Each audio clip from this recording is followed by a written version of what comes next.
नमस्कार, स्वागत है आपका। आप देख रहे हैं हमारी खास पेशकश लीगल हेल्पलाइन और मैं हूं आपके साथ अनंत। इस देश का लोकतंत्र इस देश की खूबसूरती का एक अभिन्न अंग है और इस लोकतंत्र को मजबूती देता है इस देश का कानून और संविधान।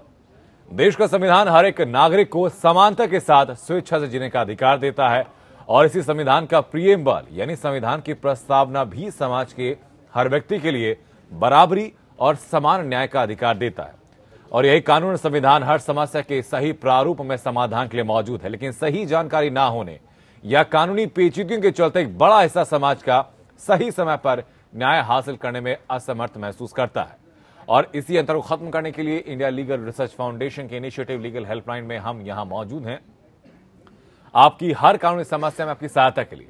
और आज जिस विषय के साथ आपके सामने हम हाजिर है वो एक आम नागरिक के लिए बेहद जरूरी और गंभीर विषय है। वो है धारा 96 से लेकर धारा 106 के तहत निजी सुरक्षा से जुड़े क्या प्रावधान है, इस बारे में हम लोग बात करेंगे। इसके अलावा अगर कोई और समस्या भी आपके जहन में है या इस मुद्दे से इस विषय से हटे हुए भी कोई और सवाल आपके सामने है, आपके साथ हैं और कानूनी सलाह आप चाहते हैं तो हमारे साथ जुड़ सकते हैं। स्क्रीन पर नंबर आपके लगातार फ्लैश हो गए हैं, इनमें से किसी भी एक नंबर पर फोन करके आप हमारे साथ जुड़ सकते हैं। और जो खास मेहमान आज हमारे साथ जुड़ चुके हैं इस पर चर्चा के लिए, इस बारे में ज्यादा जानकारी के साथ उनका परिचय आपसे कराते हैं। प्रियांक त्यागी हमारे साथ जुड़ चुके हैं, अधिवक्ता हैं दिल्ली हाईकोर्ट से। हमारे साथ मनोज कुमार मिश्र जुड़ चुके हैं, अधिवक्ता हैं इलाहाबाद हाईकोर्ट से। और सौरभ बसु हमारे साथ हैं, अधिवक्ता हैं इलाहाबाद हाईकोर्ट से। बहुत स्वागत सभी लोगों का। प्रियांक, शुरुआत में आपसे करूंगा कि निजी सुरक्षा से जुड़े प्रावधान ये क्या कहते हैं, किस तरीके की सुरक्षा प्रदान करते हैं, इससे पहले कि हम लोग एक एक धारा में जाएं। आनंद जी, ये जो इंडियन पैनल कोड का चैप्टर 4 है वो इस चीज को कवर करता है, right of private defence of the body and of property. हर एक व्यक्ति की जिम्मेदारी है कि वो अपनी शरीर व संपत्ति की रक्षा करे और सुरक्षा करे।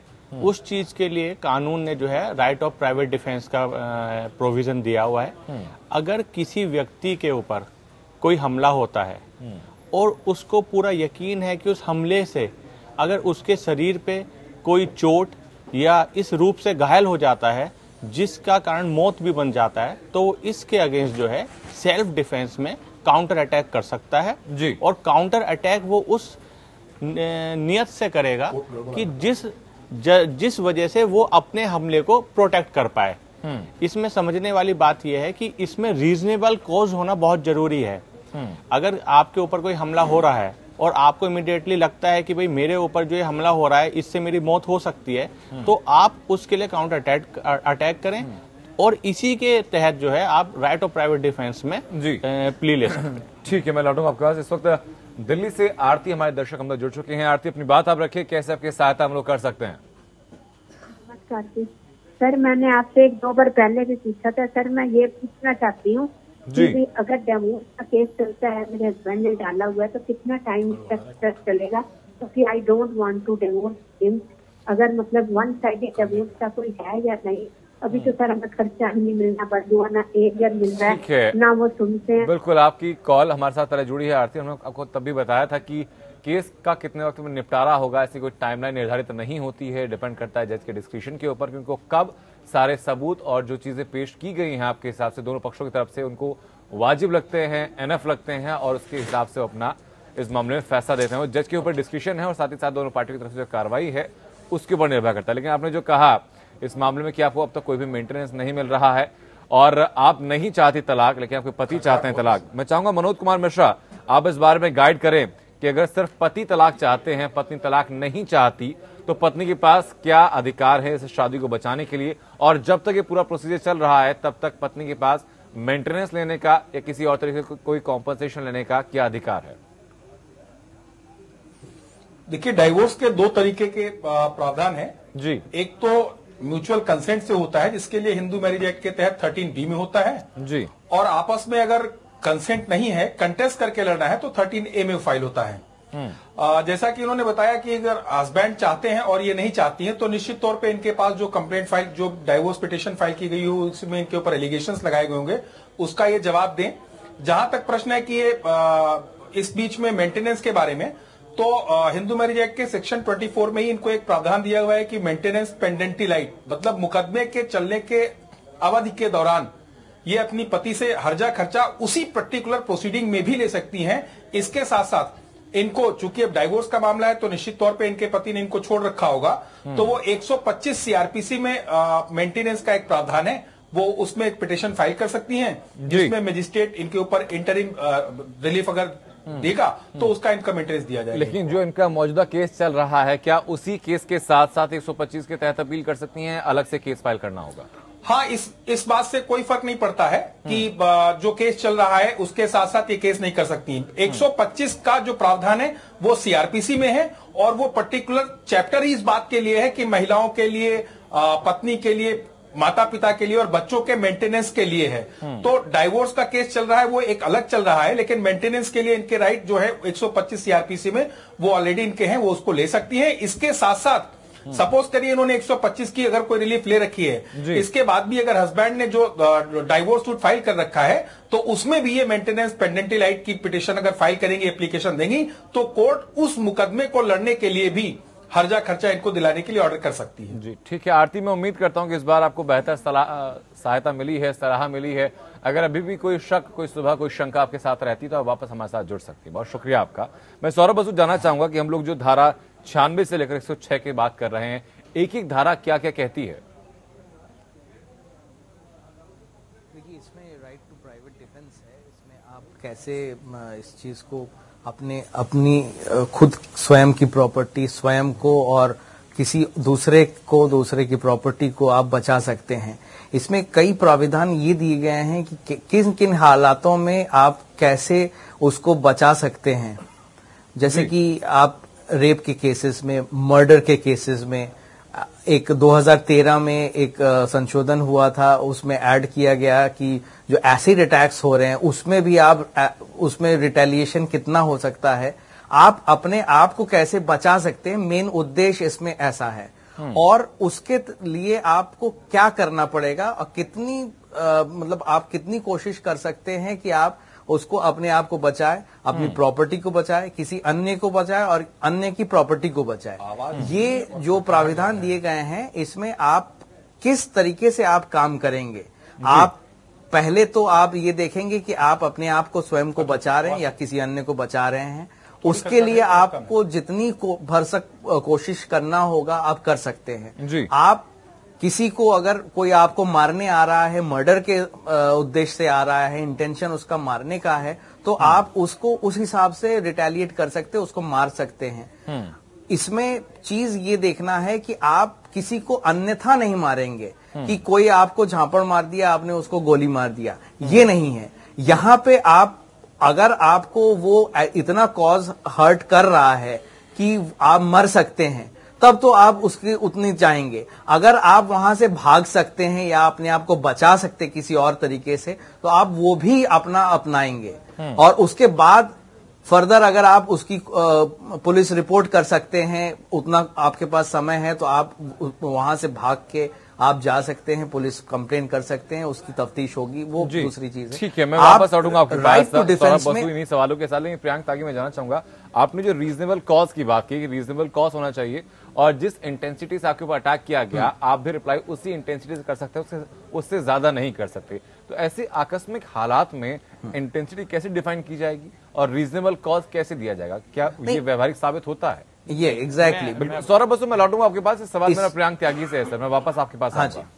इसमें जो मैंने रीजनेबल कॉज बोला है, उसकी जो डेंसिटी है वो ऐसे नापी जाएगी कि जिसके ऊपर हमला हो रहा है जी।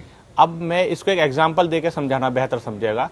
अगर ए और बी बैठे हैं और ए सडनली कोई वेपन निकाल लेता है और बी को पता है कि इसके अटैक से मेरी मौत हो सकती है या मैं इस रूप से घायल हो सकता हूं कि उसका कारण मौत बन सकता है, तो इमीडिएटली वो अपना उसको काउंटर अटैक कर सकता है। और काउंटर अटैक करते समय वो अपना इतना बचाव करेगा कि जिससे उस अटैक से उसकी मौत टल जाए।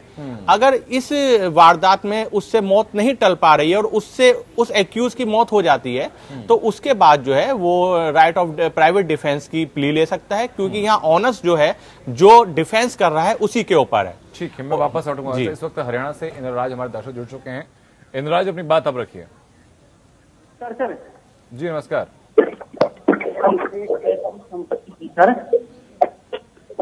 जी इंद्रराज, अपनी बात आप रखें। सर हमारे एक पैतृक संपत्ति है।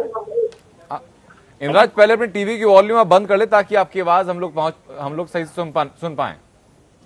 नहीं सर, टीवी नहीं चल रहा सर। हमारी ये जो प्रॉपर्टी थी सर, पैतृक संपत्ति सर, उस पर हाई कोर्ट में केस चलता है सर।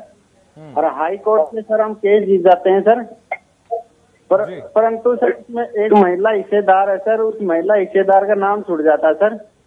और महिला हिस्सेदार भी सर मर जाती है, परंतु मरने से पहले उस महिला हिस्सेदार ने अपने देवर के लड़के के नाम से वसीयत लिख देती है सर। क्या उस देवर का लड़का वसीयत के आधार पर उसमें अपना हक मांग सकता है सर?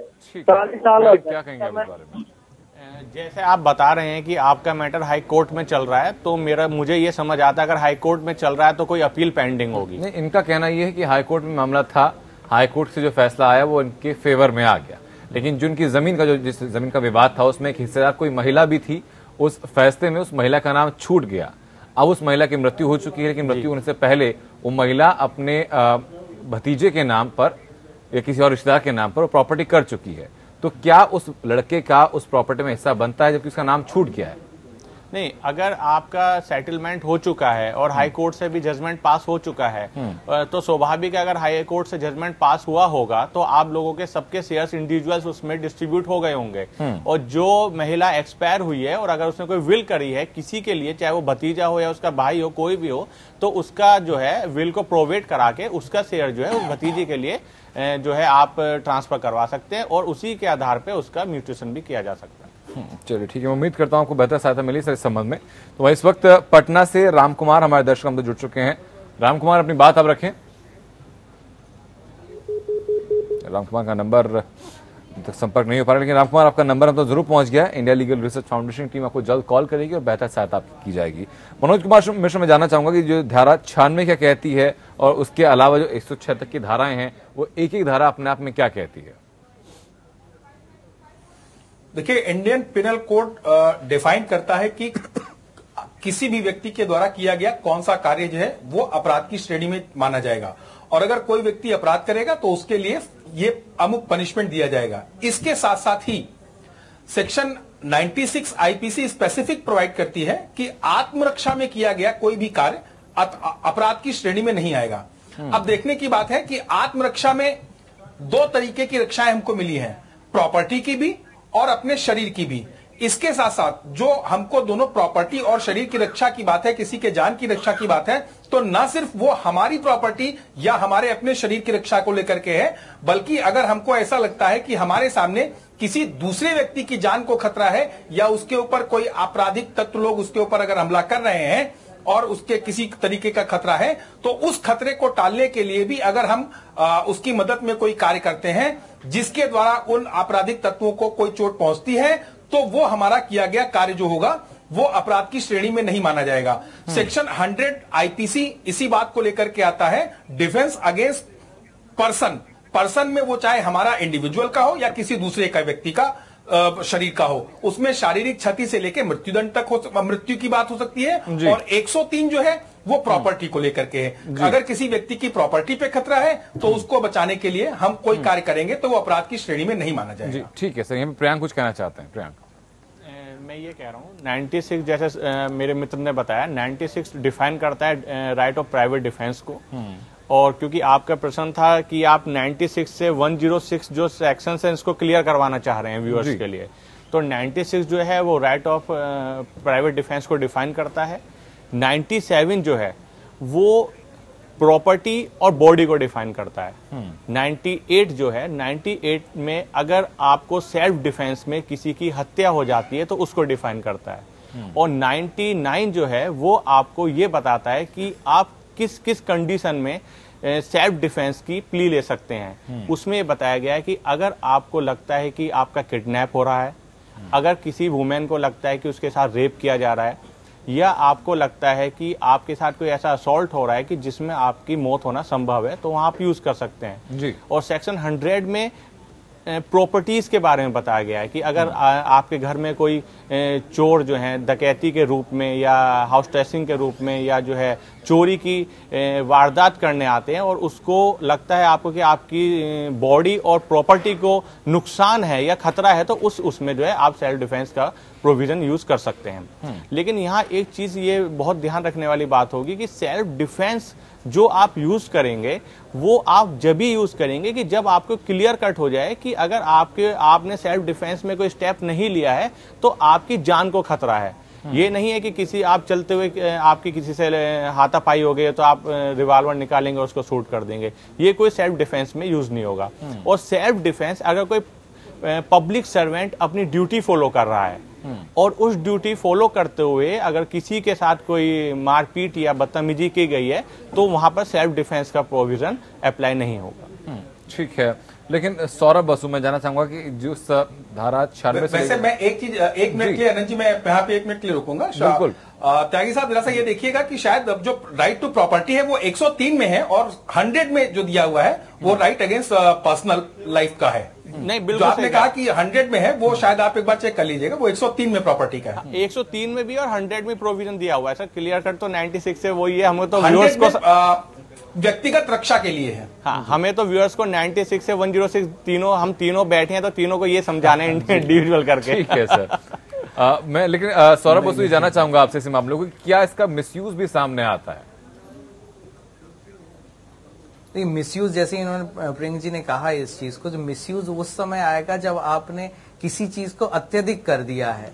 आपको उस चीज में कितना आपको करना चाहिए था, कितना आपको सेल्फ डिफेंस के लिए करना था और आपने उससे अत्यधिक कर दिया, तो दैट इज मिसयूज। आप ऐसा समझ लीजिए कि जैसे इन्होंने एग्जाम्पल आपके सामने रखा कि किसी के साथ कोई हाथापाई होता है और आप गुस्से के उसमें आके तेज में आके आपने रिवॉल्वर निकाला और आपने शूट कर दिया। This is exceeding that limit of right to private defence. इसमें आपको वहां पे उतना चीज करके आप उसको रोकथाम करके किसी तरीके से मारना जो भी आप रोके उसको, उसके बाद आपको रुक जाना है वहां पर। आप एक्सीड नहीं कर सकते हैं। अगर देखिए बहुत से ऐसी चीजें होती है, बहुत सी घटनाएं होती है जहां पर आप अगर ना मारे तो वो फिर से आपके ऊपर आ सकता है, चढ़ सकता है। तो इस मामले में आपको वो सिद्ध करना पड़ेगा कि आपने ये राइट टू प्राइवेट डिफेंस में किया है, तब वो मिसयूज की श्रेणी में नहीं आएगा। जैसे कि आपको मान लीजिए किसी ने लाठी से ही मारा और लाठी से ऐसी जगह पर मारा जहां पे आपकी मौत ही हो जाए, सर पे मारा, जो वाइटल पार्ट है, आपको सर पे मारा, आपकी वहां पे आपका ये होने हैमरेज होने पे आपकी मौत हो गई। तब आप ये जानते हैं कि एक बार मारने के बाद दूसरी बार मारने पे आपकी ऐसी क्षति हो सकती है। तब आप वहां पे ये जो रिटेलिएशन है ये उतने वहां तक जा सकता है कि आप उसको भी मार दें ताकि वो फिर उठे ना। हालांकि तो उसमें उसकी जान भी जा सकती है। जहां तक मैं तो दिस इज नॉट मिसयूज। व्यवहारिक तौर पर यह साबित करना थोड़ा मुश्किल साबित होता होगा किस इंटेंसिटी से हमला हुआ है और किस इंटेंसिटी से आपने जवाब दिया है। नहीं, ये जो है हाँ, ये नानावती के केस जो हम लोग का था, ये इस पे इसी के ऊपर था। हाँ, नानावती के केस हम लोग का ये जूरी का जो बिल्कुल। और सौरभ दरअसल वक्त की कमी के चलते चर्चा को हमें यहाँ पे विराम भी देना होगा। बहरहाल बहुत बहुत शुक्रिया प्रियंका त्यागी, मनोज कुमार मिश्रा और सौरभ बसु चर्चा में शामिल होने के लिए, इस बारे में जानकारी हमारे दर्शकों तक पहुंचाने के लिए। तो दर्शक आज ये समझ जरूर गए हैं कि आपके पास अपनी सुरक्षा करने का, प्रॉपर्टी की सुरक्षा करने का अधिकार आपको कानून देता है, संविधान देता है, लेकिन ये भी आपको बताया जाता है कि वहां पर आप किस हद तक अपनी सुरक्षा के लिए कोई भी कदम उठा सकते हैं, वरना ऐसा ना हो कि आप सुरक्षा के लिए कदम उठाएं और वापस आप ही झमेले में फंस जाएं। नमस्कार।